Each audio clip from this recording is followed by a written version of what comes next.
Bonjour à tous, c'est Well pour une nouvelle vidéo. Donc aujourd'hui je voudrais vous proposer un tutoriel un peu plus court sur le reflet sur Photoshop. Donc on démarre Photoshop. Donc je vais essayer de faire une nouvelle formule de tutoriaux.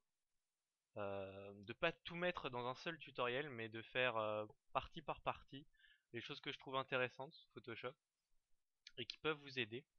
Largeur et hauteur, peu importe, on va laisser comme ça 1000. Le fond, je vais choisir noir parce que le reflet en fait ressort mieux, mais vous pouvez choisir ce que vous voulez.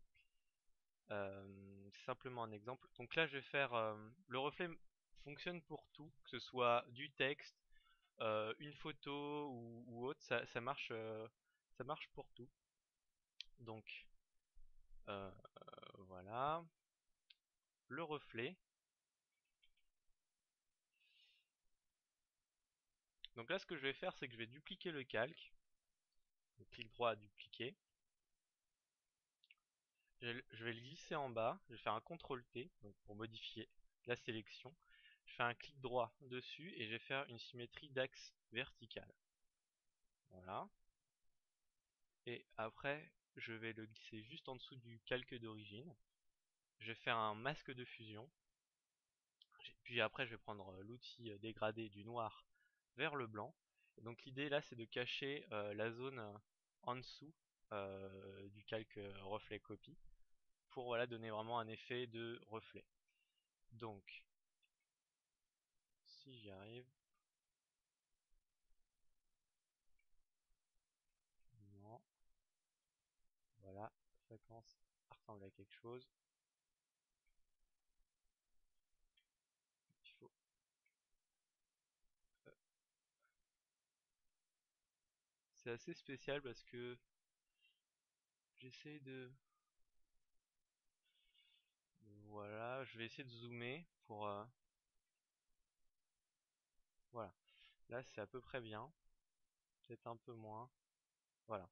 Là c'est parfait. Donc après, on peut le laisser comme ça. Donc ça, c'est un reflet normal. Ou si vous voulez faire un CTRL T et après clic droit, transformation manuelle, et après vous pouvez vous amuser à, en restant appuyé sur CTRL, à changer la sélection, à le mettre plus comme ça, par exemple.